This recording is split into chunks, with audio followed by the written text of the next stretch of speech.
తల మీద చెయ్యి వేసి బొట్టు పెట్టినా, తాళి బొట్టు మెడను కట్టి బొట్టు పెట్టినా, తల మీద చెయ్యి వేసి బొట్టు పెట్టినా, తాళి బొట్టు మెడను కట్టి బొట్టు పెట్టినా, సన్ని కళ్ళు తొక్కినా సప్త పదులు మెట్టినా, సన్ని కళ్ళు తొక్కినా సప్త పదులు మెట్టినా, మనసు మనసు కలపడమే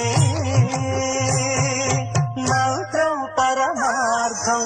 శ్రీరస్తు శుభమస్తు, శ్రీరస్తు శుభమస్తు. శ్రీకారం చుట్టుకుంది పెళ్లి పుస్తకం.